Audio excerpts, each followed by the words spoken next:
Hello, everyone.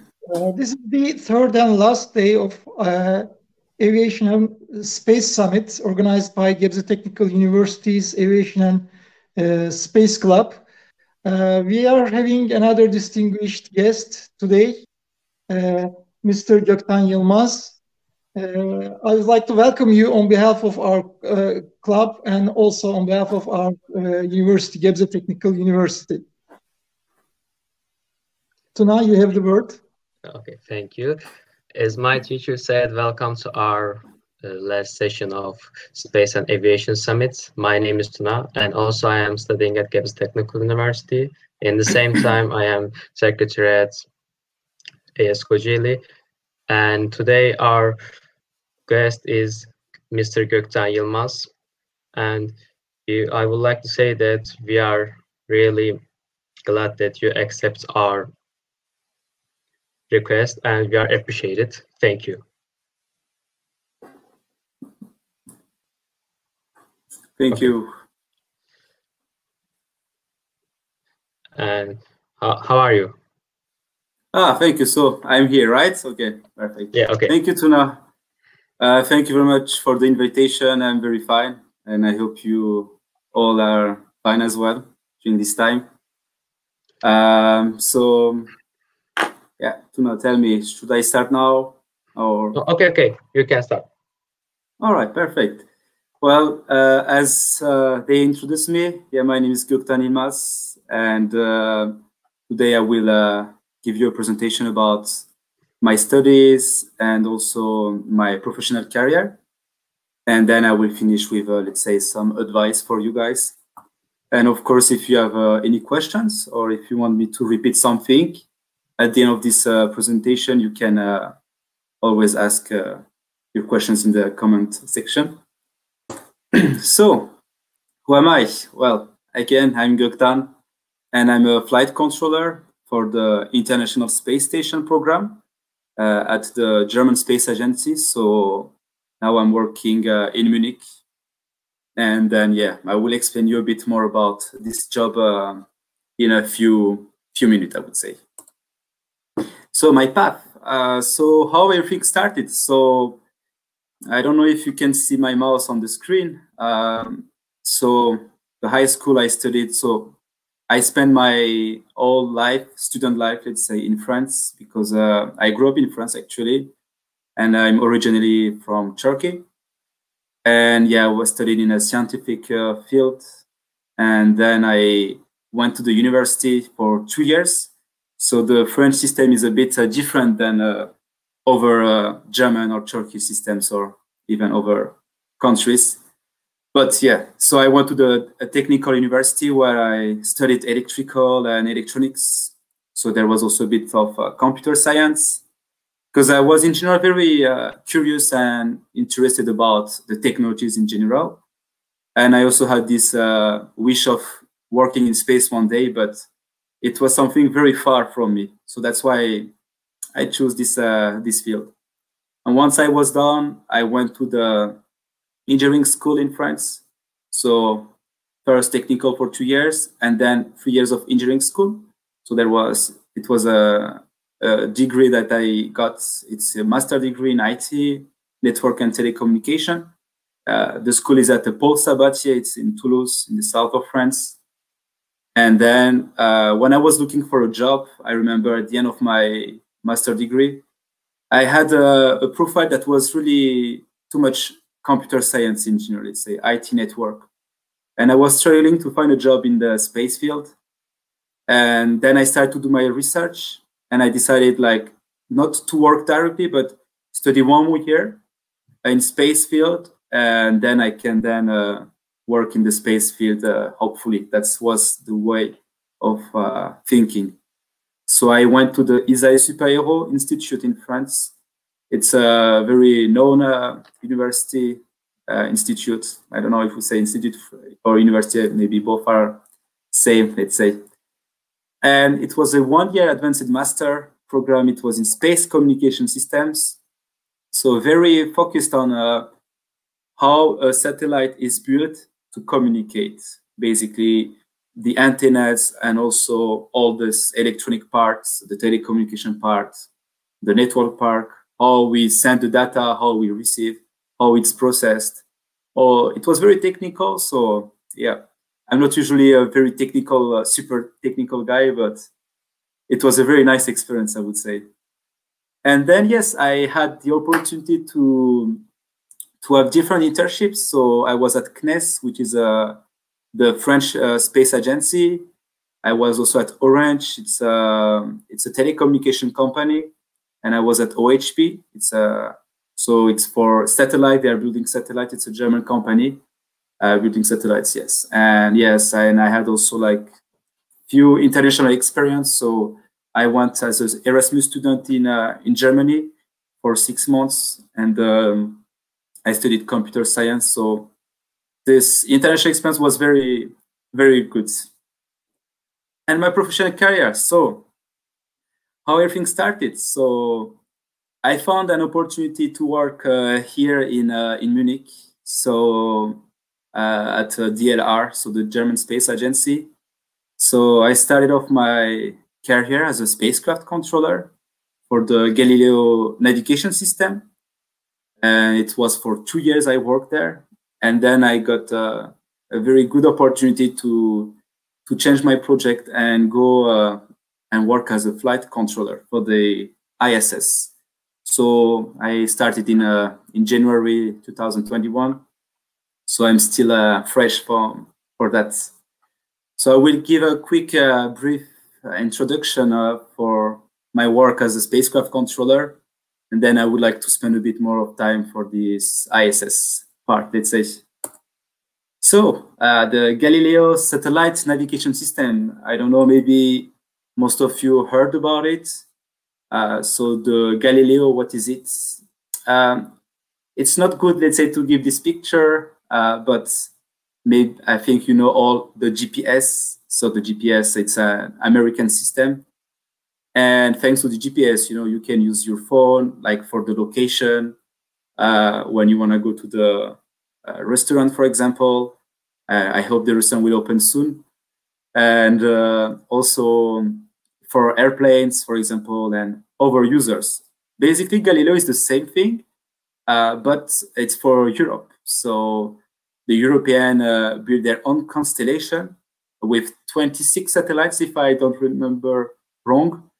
Yeah, and and it's offering different services. So for users as us, and like as I say, if you want to go to somewhere to meet friends or go to the restaurant, for example, not all smartphone have the receiver, but now with the new phone generation, new smartphone generation, they are more phone equipped with this receiver to receive the signal from the satellites. And also, it's offering services for say military, for governmental goals, and also for search and rescue, like for maritime, for people who are on the sea and they need data, right, to navigate. So this is basically the project, but what a spacecraft controller is doing actually. So as I said, there are 26 satellites that are orbiting the Earth, and these satellites, they provide all these services I said before. And of course, if we want to provide these services, the satellites have to work properly, right? Because if it's broken, you will not get any service. And at the same time, those satellites are orbiting 24 hours, 7 days, they never stop. So we work on shift. We work in the morning, super early, in the afternoon, in the night, on weekend, vacation, public vacation. So yeah, this work where it's asking, let's say, a lot of energy. And a spacecraft controller is commoning the spacecraft in order to keep a track of the health of the satellite, to check that it has a good orbit, the systems are working properly. And that's why we are performing operations. So that's how we call this environment. We are controlling the satellites, so we are operating also on them. there are daily routine activities, as I said, in order to keep it safe, to know the state of the satellites. We are commanding, we are receiving telemetry.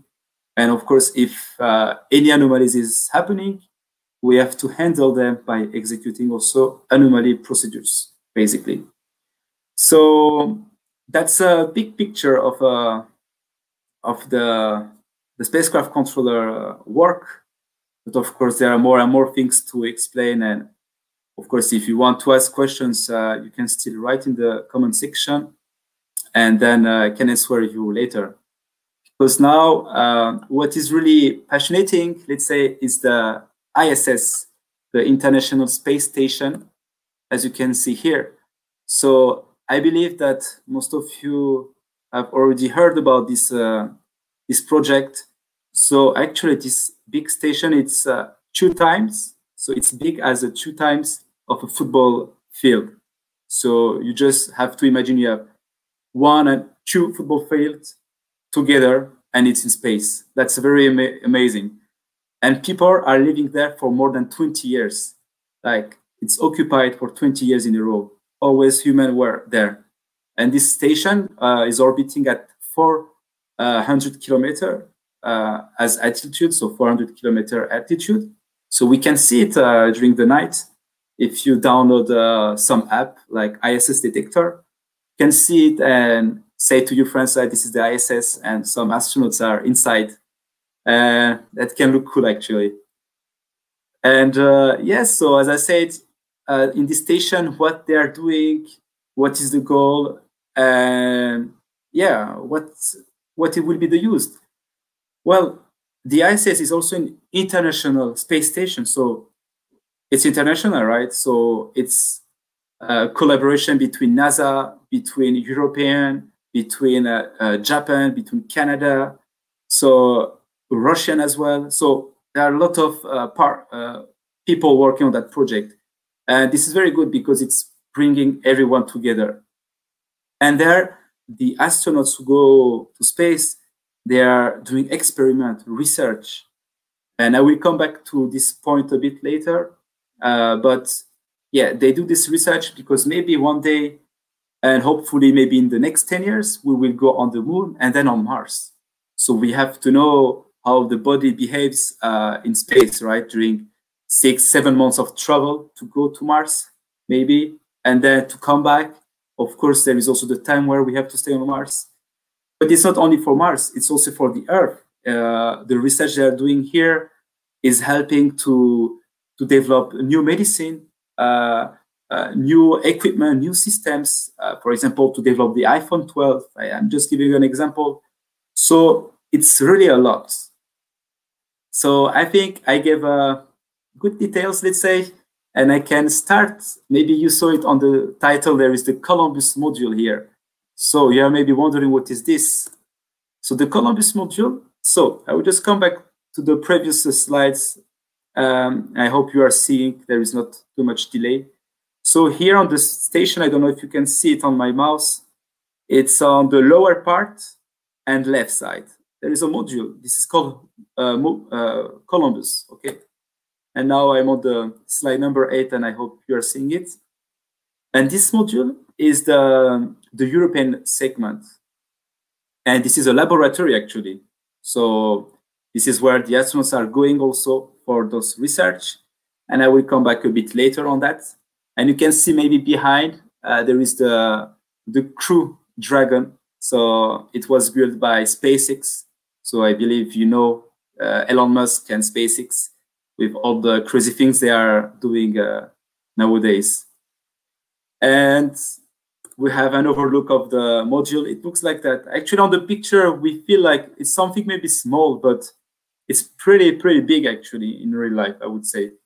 And sometimes I'm still thinking, like, how we, as human, we can send such a big things in space, really. Like, I'm still, like, amazed by all these technologies and about what the human can really do, to be honest.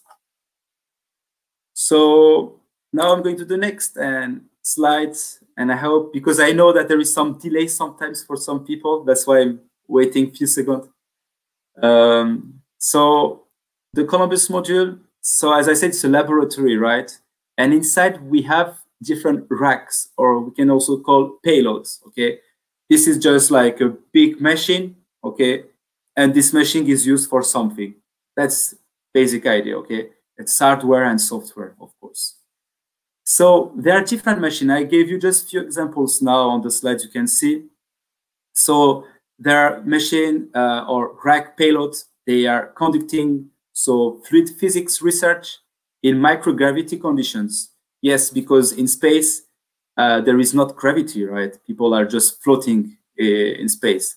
Actually, the station is falling around the Earth. That's why we call it, let's say, microgravity. So using these conditions of microgravity, they're doing research on cardiovascular, physiological studies, neuroscientific. So it includes all this process. And then it's also helping with another machine to have a better understanding of the effect of spaceflight on the human body. And as I said, the human body can be very impacted during a long time of travel. You know, there are some astronauts when they come back to Earth after 6 months of mission. Sometimes they can see with a blue color. Sometimes they can maybe develop cancer. They are losing like bones weight. Can you imagine bones weight?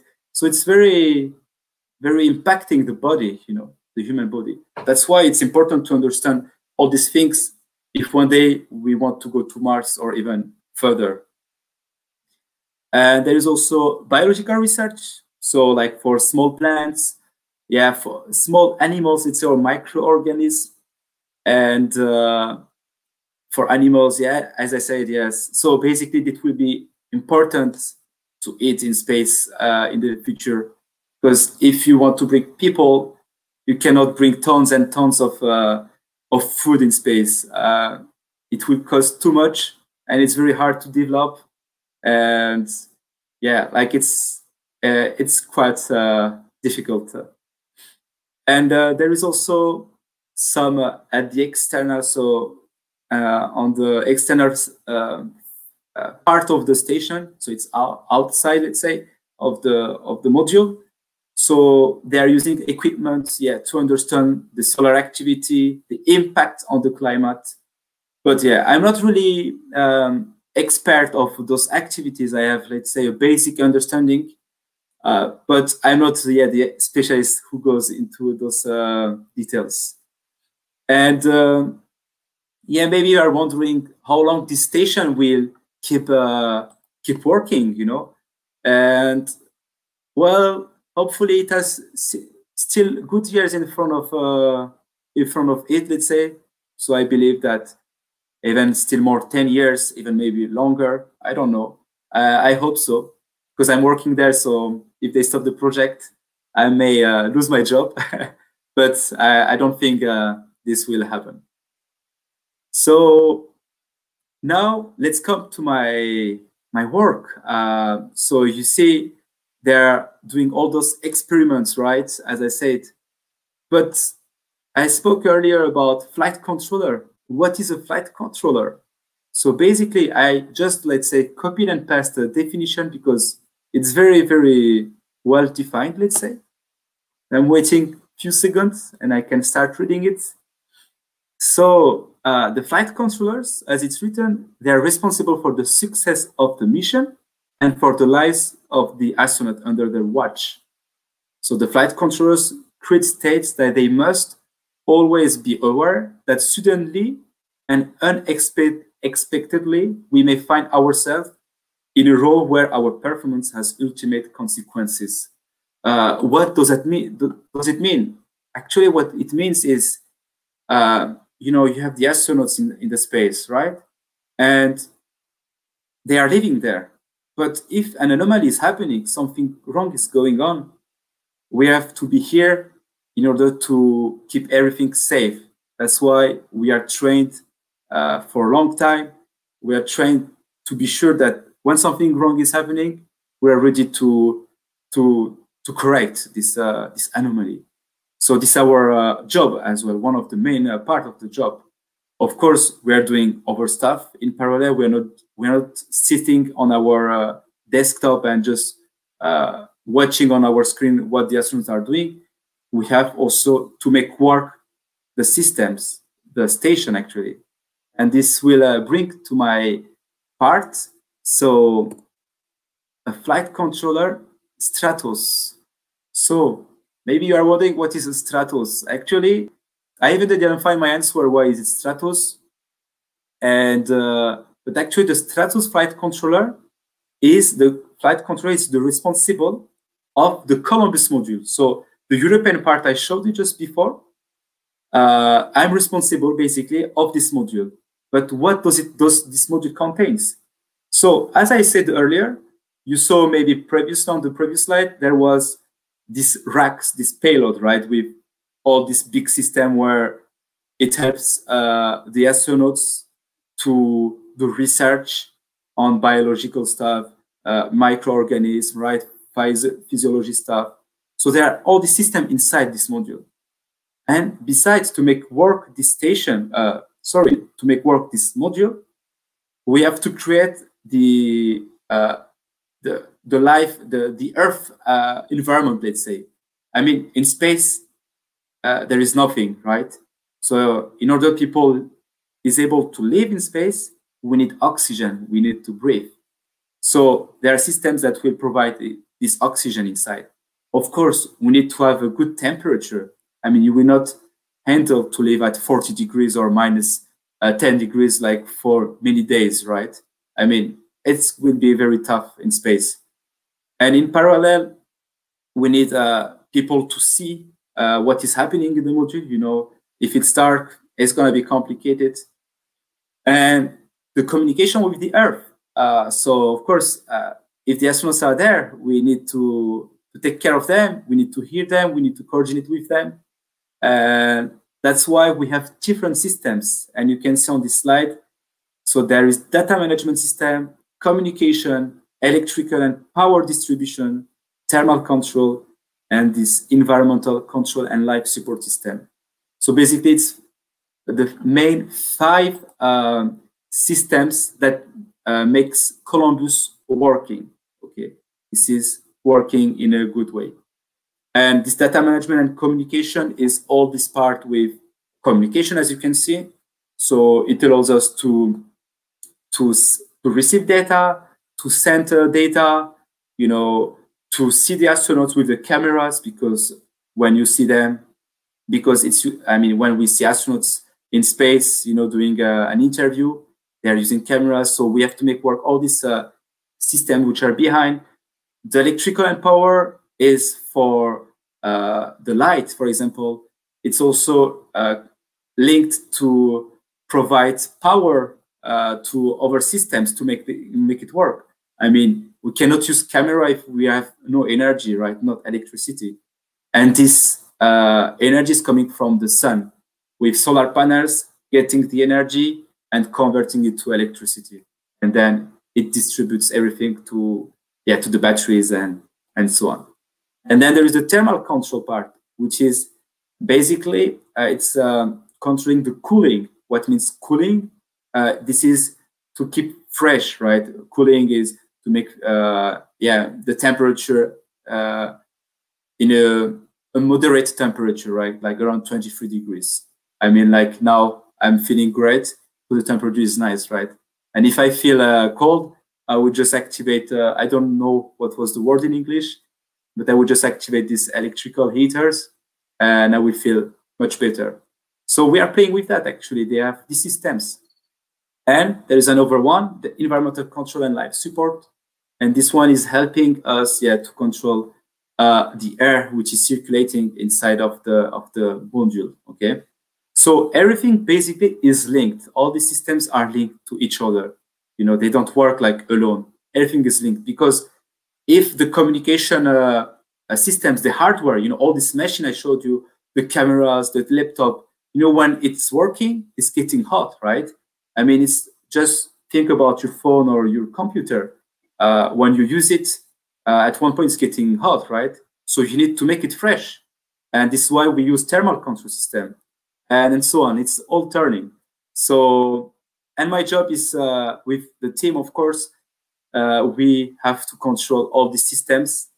Besides, we are offering the services to the different partners. So basically, I'm working also in coordination with NASA, and I'm also working in collaboration with other space agencies in abroad Europe. Okay, so in order to allow those European partners to execute their experiment, to do their research, in order to help them to coordinate with the astronauts in space, we are activating the systems, and then they can do whatever they want, right? So this is all these big racks I showed you. This it was in the previous slides. But of course, if you have questions, you can still write in the comment section, and I can come back to it later. So there is this part, and of course, of offering these services to those partners, European, and the part where we have to control the system. And of course, we are constantly working with NASA and collaborating or coordinating, let's say, yes, with them. So let's have a quick picture about the Columbus module inside, because maybe it's something a bit still unclear. So inside, like, I don't know if you see my mouse, but you can see everywhere, like there are cables and all this big box, and yeah, a lot of things actually. And those boxes are basically the rack I told you, all this payload or rack, okay? And they use those systems to experiment. So let's go to the other side of the module. How does it look? And this is a picture taken that was taken by Alexander, this German astronaut. And in the front side, I believe this is, yeah, looks like it's closed, but this is connecting to the American part, let's say. And we can see like around there, like different like materials, all these things, and they're using those systems, the astronauts, in order to perform those research. Let's have a quick picture. Yeah, you can see him. This is Alexander. He's not in space actually. The only European is Thomas Pesquet. It's a French astronaut. He's in space right now. And yes, and you can see him doing his experiment, and you see all these cables. And behind him, this is connecting to the American segment and the Japanese segment. You can find more information, of course, on internet, and this is very good actually. Nowadays, we can find really more and more informations. So, okay, you see this astronaut making his experiment. He has like headset. He's touching a machine. You know, he has a laptop on his right side, but when we look at the picture, it's on the left side. So, you know, they are talking, okay, and when something is going wrong, we hear them talking, the astronauts, but we are not talking to them directly. We have to coordinate with other people in order to give the instruction to the astronauts, okay? And okay, now we see the astronauts, but let's see the ground part. And this is me.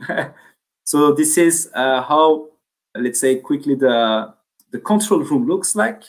So we have many screens, as you can see, a lot of screens. And we are monitoring, and yeah, like it's a lot of things to explain, but basically what I said before about what we are doing, we are using all these computers, and then we help to maintain the module working properly, and of course we are offering all these services so that the astronaut can execute the research. And this is another picture to see a bit more. So you can see this big screen. So on the left side, this is what we can see with astronauts. On the middle, it's more like when we are commenting the module. And the right side is the planning part. So I would like to speak quickly about the planning part. basically how this day starts. So, you know, the station is, I mean, people are living there for 24 hours, 7 days. And actually the concept is the same as a spacecraft. So basically we have to work also on shift sometimes. We have to work in the night. We have to work on the weekend. So every time actually. But where we are really lucky is when we're working in the morning, where it's very busy, it's evening in the US, right? And the American, the NASA is working also constantly. Of course, when the astronauts are sleeping, so right now they are sleeping, then it's more quiet, let's say, if there is no anomaly. And I'm talking about anomaly. This is a small detail I forgot to mention. You know, as I said earlier, the spacecraft controller has to be able also, the flight controller has to be able to execute this anomalous procedure, to be ready if something unexpected is happening. But what can it be? Actually, it can be fire, okay? If there is fire, it's very hard to control. It can be smoke. It can be, because if there is smoke, that means something is burning. And it can be also a leak of a toxic product. Why I'm talking about that? Because there is a product called ammonia. And this is a very cold chemical matter, okay? And this is used for cooling, to make fresh, okay? This is lighter and it has more benefits.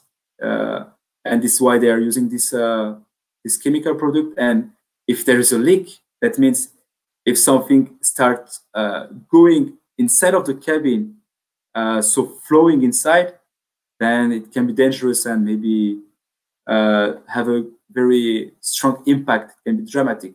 That's why we have to be super ready. If something like that happens, we have to be ready for that. Okay, and there's one question. Yeah. Sorry, Yes, I'm interrupting. And no problem. Have you ever experienced an emergency situation about? All right. Okay.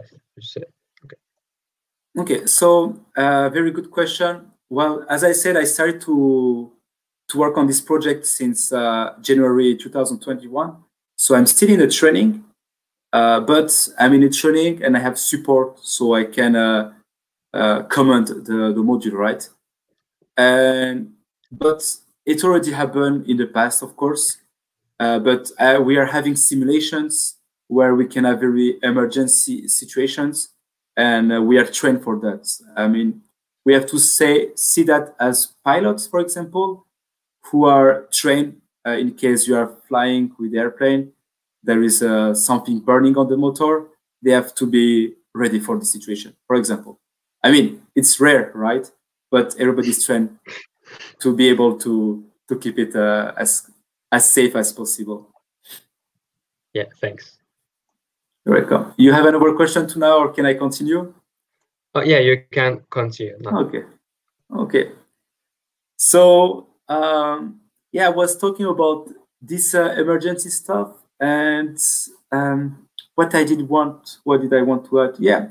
And if there is depressurization, if we lose pressure inside, also it can be emergency. Yeah, there are different factors, and we are trained for that, the flight controllers. So I hope I could give you very fundamental informations, and I hope it was really useful. But we have, I mean, because I'm about, let's say, to finish my presentation, but we still have time to answer all the questions you have, I believe, and I think we are all curious. I would like, before finishing the presentation, to give you some advice, you know. So I came until here and work in the space field, but I didn't know how to be an aerospace engineer, okay? I didn't know how one day I can work on this kind of project. It's a very privilege, I would say. I'm very happy, and I hope you all will have this opportunity to be there. And the advice I can give you, so try to understand the world around you. It's very important to be curious, to understand, okay, why this is like that, why we have this and it's not done in that way. Try to understand the reason. It can be about technologies, of course, but it can be about human being, culture differences. Question yourself. And also, maybe you hear everywhere these things about don't worry about failing. And actually, it's something really true, because I felt a lot of time in my life, many things didn't work, and I learned by my mistakes, actually. And I'm happy of that, because if I didn't realize those mistakes, I wouldn't be where I am today, okay? And try to keep positive, even when you have downs as ups, we have ups and downs in life. But when you're down, no worries, it's just temporarily, and then you will feel much better. And yeah, be confident. I know it's easy to say to be confident. Confidence comes over time. And it's something you will build, of course, with experience. Life experience, it's not only about professional experience, but it's also, in general, like this organization of these very good seminars, and also other organizations by participating in associations, or even when you want to be to take the initiatives of building a project or whatever, building a program or helping people, you have to know your skills. That will help you also. For me, what is working is also to find a model or idol, someone you really see it like, wow, I would like to be like this person one day, for example. And yeah, don't be shy and be ambitious. It's very good to be ambitious, even it's very big. It's okay, it's fine. At least it will push you to go always more and more, to push yourself. And yeah, of course, avoid to think too much about the future, so that you can enjoy the present, right? I mean, if not, you will start forgetting everything around you and live in a different world and lose the opportunity to discover new things. So it's all a question of balance at the end. And yeah, the last one is internet is your friend, because today with internet, to be honest, we have a lot of information. In my time, I mean, I'm not super old, but in my time, I was struggling to find information on internet, And yeah, as I said, like in my, I didn't have any engineers in my environment, So no engineers, no aerospace engineers. I didn't know how to do it. But with those few advice I just show you now, I'm presenting you, I believe that you can really have a good evolution in your life, personal and professional. And you can also change the world. And I hope that you can also share your experience as I'm doing today, because this is what is the best way to help growing all together. So thank you very much for your attention. And yes, of course, I'm open for any questions, Tuna, as you want. Okay, thank you for your presentation. And it's the first question. Actually, you answered it lately, and I can say it. Have you ever said that I wish I learned this programming language or normal language 5 years ago, so I can do my job easily today? Have you ever said? Yeah. I would say yes and no, because the point is you cannot learn everything. I mean, it's always nice to learn at school, of course.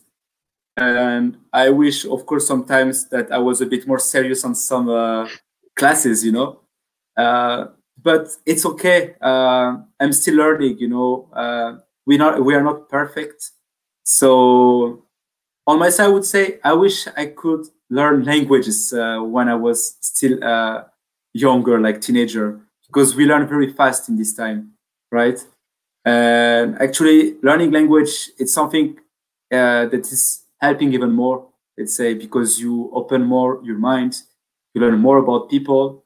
And by doing this also, you're able to learn more technical things, I would say. But yeah, I mean, what you learn in the company, it's going beyond what you will learn at school, you know. So yeah, I mean, I wish I could be more disciplined. I had more discipline when I was student, let's say. But it's something that I built with time. So yeah. Okay. We are continuing with another question. And what are the essential technical skills required in your work area?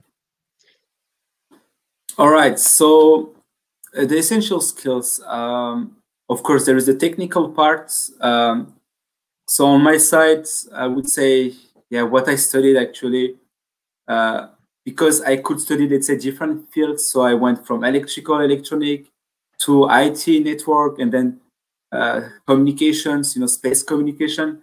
So I always learned to learn. And this is a very important skill, learn to learn, you know, because sometimes you come, you start something new, you know nothing, and you feel like a bit, let's say, stupid. But this is normal because you don't know, you know.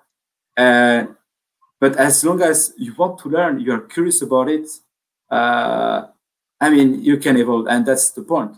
Learn to learn, curiosity. Of course, about my job, let's say the communication part is very important, you know, to communicate what you say, to not be shy of speaking, and because we have a lot of coordination, and of course the technical part. I mean, when you study, everybody who is having getting a bachelor or let's say master, whatever, I mean, you are learning, right? And you will, if you're able to do this, you will be able to continue. It doesn't mean that people doesn't reach a bachelor. It doesn't mean that they cannot learn. They can, but it depends on the people, of the interest you put in, right? And yeah, I mean, at my work, like there is also the pressure that you have to handle, because it's a big responsibility, and they will wait that you're a responsible person, you are able to work in team, discipline, you are confident, and you try your best. You try the best as much as you can. Yeah. Okay, I can see that your job is hard and you can become nervous so easily. I see. That's, and yeah. No, that's all I said. All right. Well, that's actually very true. It can be very stressful, and this is why you really have to deal with that. It's important to know how you handle yourself in a stressful information. I mean, it's funny. I mean, actually, I have a friend a few days ago, he was telling me, you can know the people, you know, you learn more about the people when they're like on a bad posture, you know, when they don't feel situation. Okay. Yeah, and actually, you learn also more about yourself when you are facing those situations. And actually, yes, this pressure you have to handle, and it's more to, yeah, it's about, it depends on the person, but for me, it's more the briefing side and being focused on my goal. Like, I know where I want to go and I know what I have to do. And I'm trained for that, and everything will be good. Like, and I will give 100%, even more. So, okay, fine. Yeah. And there's this is more technical question. And ISS will be closed in 2028. Then what we will do? Russia, China tried to own space station. What ESA doing now? They have a plan for that. The ESA? ESA, European Space Agency. Yeah, yeah. You know, it's we discussed a bit about it, you know, with our colleagues, but yeah, China is building their station, but I don't believe that now the ISS will stop in 2028. I don't believe. I think it will stay still longer. And ESA, I mean, if ESA is planning to build a station, I didn't hear about that, but ESA is involved in a project such as Gateway project, it's called. It's to go on the moon, actually. and they will be also involved to Mars for the exploration. So it has to be an international coordination at the end. And I don't think doing something only alone will help a lot. I mean, it can work, of course, but it's always better to have a coordination with our international partners. But for ESA, so far, I didn't hear them to build their own station. But why not? Yes, I'm not into this organization part where to know what's the contract or so. And I'd like to say that there are 19 countries collaborating with ISS International Space Station, and I think you are right. It's more difficult. You are building, but alone. Yes. Sorry, I couldn't hear Tuna because of the connection. Oh, okay. I said that you are right. It's making space station alone is more difficult because now the International Space Station has 19 countries. They are collaborating together. And now I am going for another question. Okay, is there any more space available in space business, or is it saturated? If there are more space involved, I didn't hear. Space, is there any more space available in space business, or is it saturated? Or all right, you mean in space if there are like still space inside, right? Like for spacecraft to orbit, right? And are there more things that we can do in space or not? I think he is asking. Yeah, I understand. Yeah, well, of course. I mean, from my point of view, yes, we still have space. I mean, it's not small space; it's super big. But of course, with all these debris, like the small pieces, like maybe 2 millimeter or 1 centimeter of small debris, can have a huge impact. It can have a collision with the space station, for example, and it can be very dramatic. So all these things has to be clean, for example. And now they're developing a lot of projects, and they try to find solution to clean more the space, because at one point, over time, if we keep sending, and there are more and more debris, of course, the space can reduce, let's say. But I would say now, I mean, it's super huge. It's very, very big. I mean, this is something very different. If you speak about, it's very big. So I think there's still space, but it will be better to not make it dirty, let's say. Yes, and you are saying that there are more things can we do in space. Okay, now we are keep going with next question. How often do the satellites need to maneuver due to avoid the impact of meteors? How many? What? Sorry. Sorry. You can close your presentation. Sure. And then you can see the question. Yes, easily. That's right. Yeah. Okay. I forgot. All right. How often do the satellites need to maneuver? Okay. Actually, it depends on the satellites. So these kind of things can happen. How often? It can be maybe once a year, twice a year. It really depends on the situation. I mean, I never had this kind of situation. I never experienced, but I know that I have a colleague who was working on our project.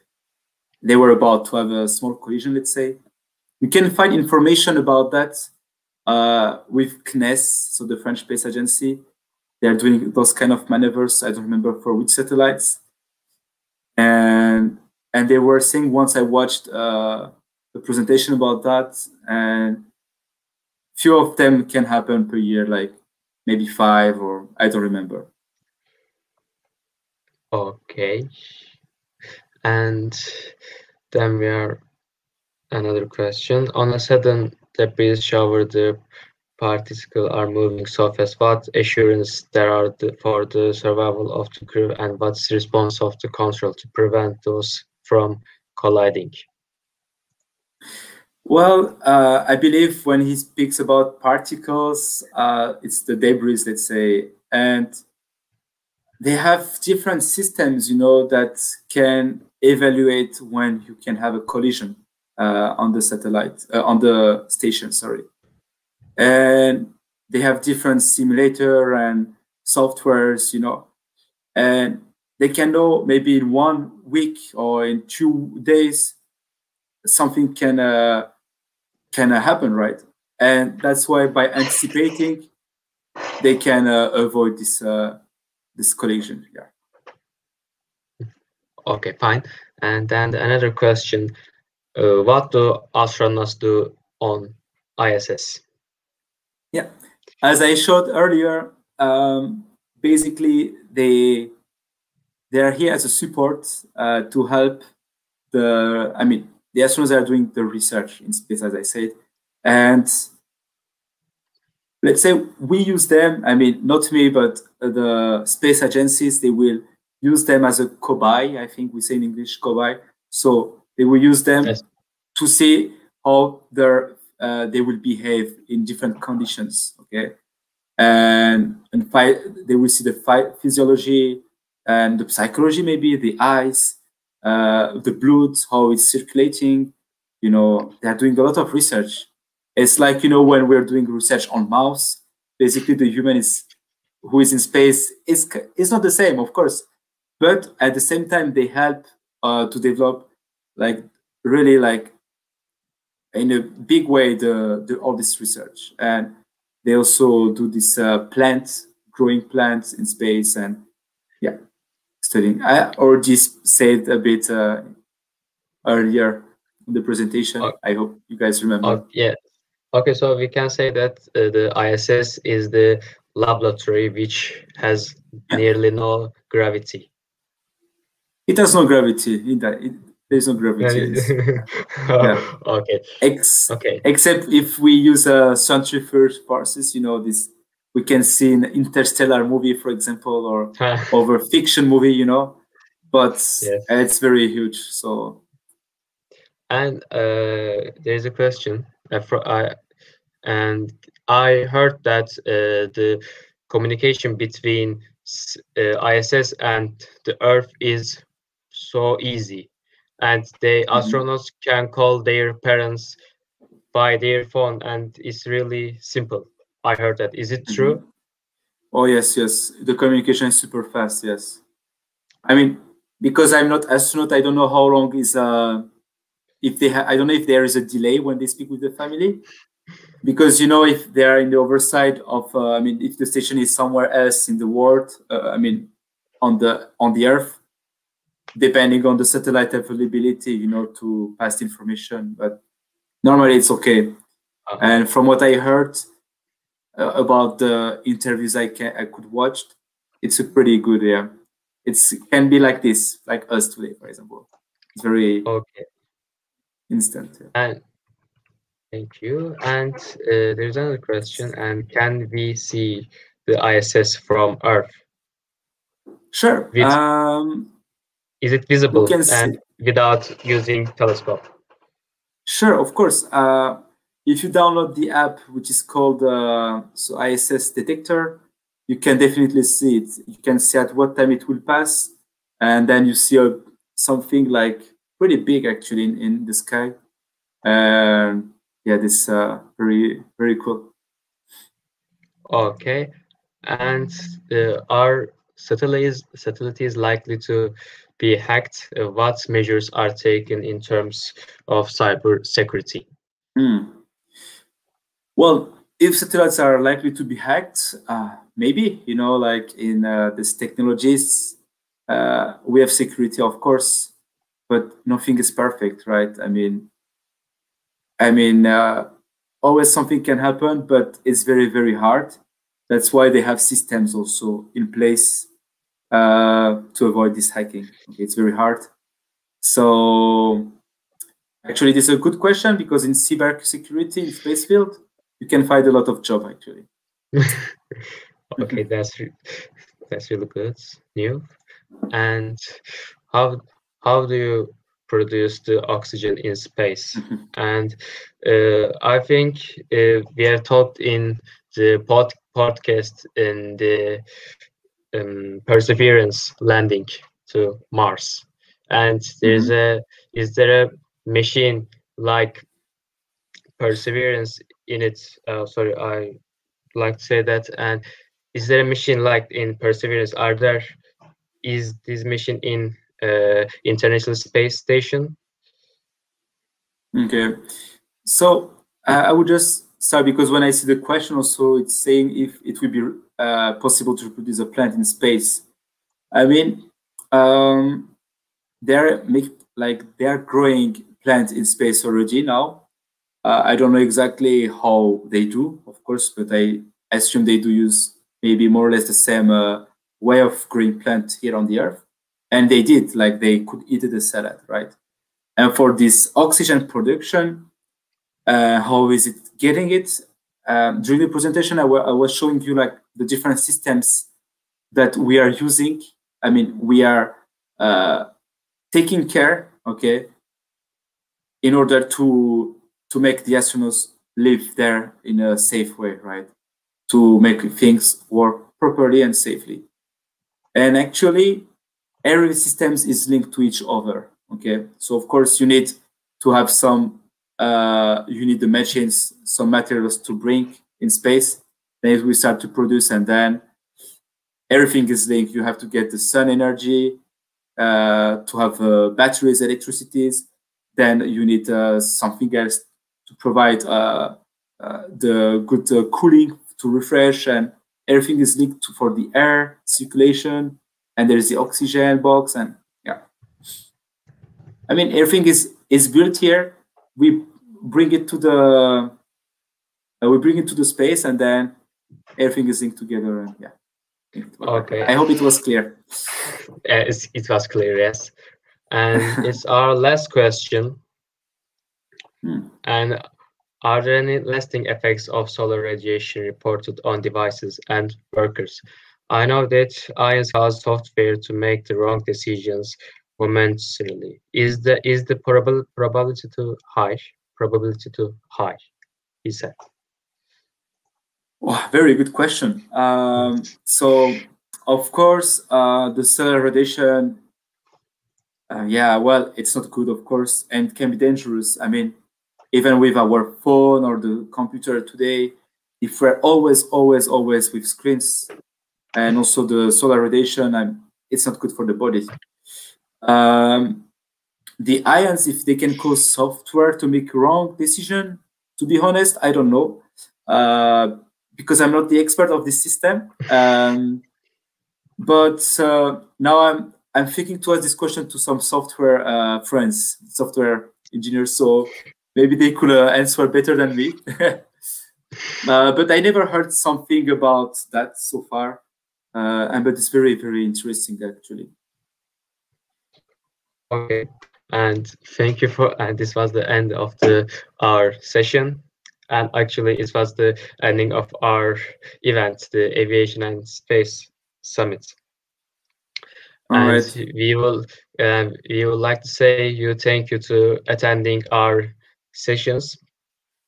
And actually, I would like to say thank to our professor and our crew. I think we made a great job despite the COVID-19 outbreak, and we are proud of that. Thank you. Thank you very much for the invitation. It was very, very good, and you all did a very great job. Thanks a lot. Thanks. Thank you for having you with us. I hope we'll do this again in the future. Yes, we hope. Okay, now thank you for watching our videos, and that was ending our session. Have a good night. Bye-bye. Ciao.